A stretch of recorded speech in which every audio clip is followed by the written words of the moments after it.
What if the person you least expected, the one you thought you could humiliate without consequence, wasn't who they seemed to be? What if the very woman you spat on in a moment of arrogance, the woman you believed was beneath you, turned out to be someone whose power could bring your world crashing down? Tiffany Mitchell had long been used to people doubting her. At 38 years old, she was a black woman who had built an empire from the ground up, becoming the CEO of Titan Enterprises, a multi-billion-dollar Fortune 500 company. She had fought tooth and nail to break through barriers, earning every ounce of respect she now commanded in the business world. Yet, no matter how successful she became, Tiffany could never escape the constant undercurrent of prejudice. Whether in a boardroom full of men who often dismissed her opinions, or in the public eye where people made snap judgments based on her appearance, Tiffany had faced adversity her whole life. But she had learned to rise above it, to meet it with quiet strength. She had no choice. Today, though, Tiffany wasn't thinking about business deals, mergers, or presentations. She was simply thinking about coffee. She was tired, worn down by the constant grind of her life, and she needed a break. And so, she found herself stepping out of her sleek black SUV and making her way towards Rosewood Cafe, a small, unassuming coffee shop she had frequented for years. It was her escape, a small, quiet place where she didn't have to be the powerful CEO of a massive corporation. Here, she could just be Tiffany. Despite her incredible success, Tiffany had always craved those moments of normalcy, when she could walk into a place like Rosewood Cafe and not feel like a spectacle, not feel like her success was the only thing people saw. It was the rare occasions where she wasn't scrutinized or judged by the world around her. She could just be herself.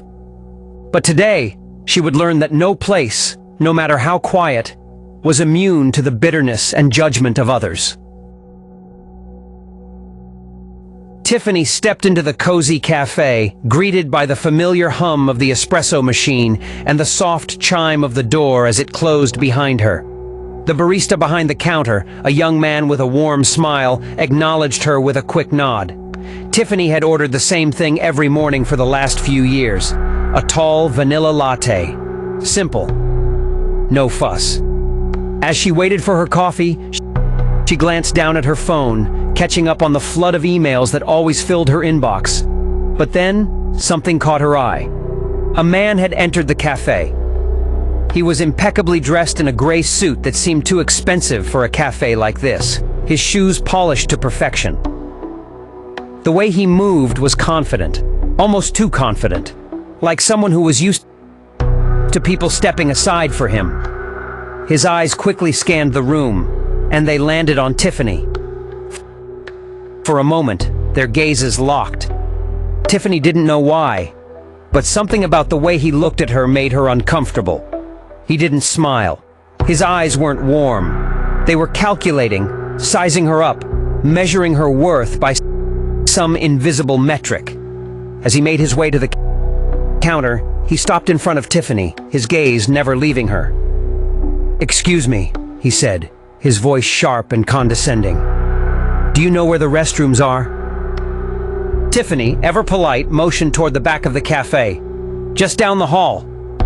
But the man didn't move. Instead, he leaned in, bringing his face a little too close to hers, his body invading her personal space. "You know," he said with a mocking grin, "it's a little surprising to see someone like you here. A woman like you in a place like this. Maybe you'd be more comfortable somewhere more, suited for you." Tiffany's stomach churned, the weight of his words landing like a slap. She didn't respond right away, not because she didn't have the words, but because she knew how this would play out. She had heard it all before, the casual dismissals, the passive-aggressive remarks. But today, something in her snapped. She stood taller, meeting his gaze directly. "I'm fine here," she replied, her voice steady but tinged with an icy edge. The man's smirk grew, as though he had expected her to cower, expected her to shrink away. Instead, he took a step closer, leaning in just enough to make her feel his breath on her face. Then, without any warning, He spat directly on her cheek. The world seemed to pause. Time slowed as Tiffany felt the thick, warm spit slide down her face. The cafe, once filled with murmurs and the soft hum of conversation, fell into a deafening silence. The man stood there, his grin widening, as if he had just won some small, twisted victory. Tiffany froze, her heart pounding, but she didn't let it show. She wiped the spit from her cheek slowly, deliberately, as though she were cleaning off a speck of dust. She kept her eyes fixed on the man, unwavering, as the silence in the cafe stretched on. For a moment, the man didn't understand. He thought he had won, but what he didn't realize was that he had just made the gravest mistake of his life. With a deliberate breath, Tiffany took a small step forward. Her voice, when it came, was calm and controlled, almost chilling in its precision. "You've made a mistake," she said, her words slicing through the thick air. The man laughed, his arrogance thickening. "What mistake? It's just a little spit. Don't act like you've never been—" "No," Tiffany cut him off, her voice turning sharp as a knife. "The mistake isn't that you spat on me. The mistake is that you thought you could get away with it." The man's smugness faltered. He opened his mouth to say something, but his words caught in his throat. Tiffany's eyes never left his. She could see the shift in his posture, his once unshakable confidence now beginning to crack. With calm, steady movements, Tiffany reached into her purse, pulled out her phone, and dialed a number.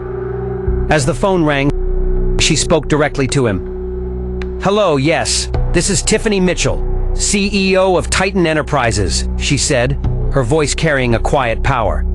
"I need to report an assault. A customer just spat on me at Rosewood Cafe, and I would like to file a formal complaint. I'll be pressing charges. And just so you know, this man works for Miller & Gray Holdings, the leading financial firm. I think they'll want to know how their senior manager spends his free time." The color drained from the man's face. The arrogant smirk was gone, replaced by a look of sheer panic. He looked around the room as if hoping someone would intervene, but no one did. No one spoke. The power had shifted, and it was undeniable. Tiffany hung up the phone and turned back to the barista, who had been watching the scene unfold in stunned silence. "Please inform your manager," she said, her tone icy, "that this man," she pointed to him, "works for Miller & Gray Holdings. I'm sure they'll be interested in hearing about his little display of behavior today." The man opened his mouth to speak, but nothing came out. He stood there, completely powerless. Tiffany turned on her heel and walked toward the door, her heels clicking with purpose on the cafe's floor. Behind her, the whispers began. The man, whose name was Gregory Whitaker, had built his entire career on the belief that money, status, and arrogance could get him anything he wanted. He had made enemies over the years, dismissed people based on their race, gender, and class, but he had always come out on top, until now. Within hours of Tiffany leaving Rosewood Cafe, Gregory's to unravel. His company, Miller & Gray Holdings, was a powerful financial firm with deep ties in the corporate world. News of the incident spread quickly, and it didn't take long for Tiffany's legal team to circulate the details. The call Tiffany had made to his superiors set off a chain of events he never anticipated. Gregory was summoned to an emergency meeting with the board of directors. The firm, which had prided itself on its impeccable reputation, could not afford to be associated with such behavior. In an attempt to save face, Gregory tried to deny the incident, even claiming that Tiffany had provoked him. But the footage from the cafe, captured by a few bystanders, told a different story. A story that showed Gregory's unprovoked assault on a woman who had been nothing but polite. The fallout was swift.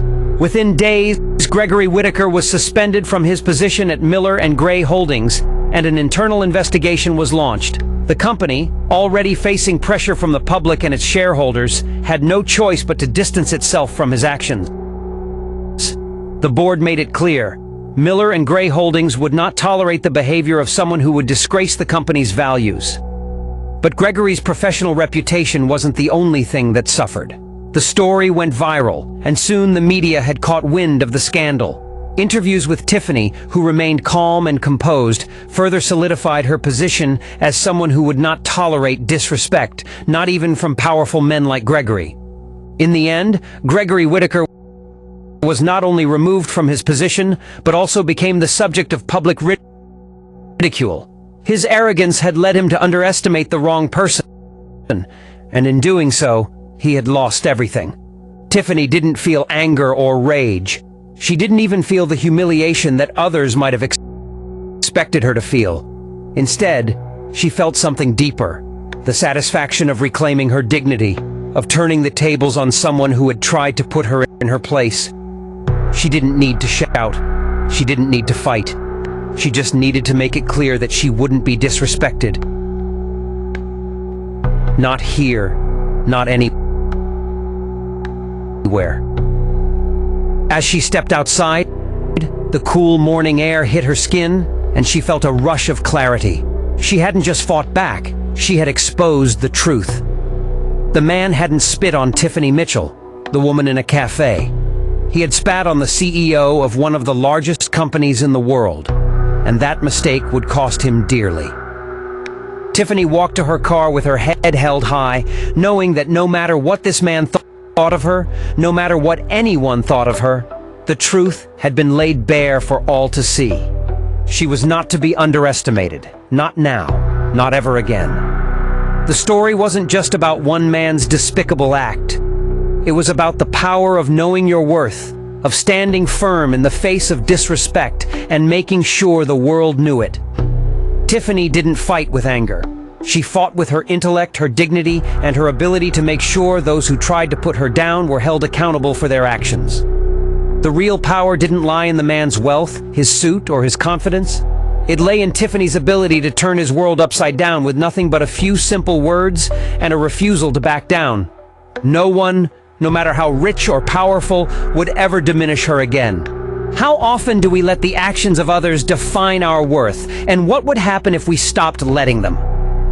If this story moved you, remember to like, comment, and share your thoughts. What do you think is the real source of power? Strength, silence, or something else entirely? Don't forget to hit the subscribe button so you're the first to get notified when another story drops tomorrow.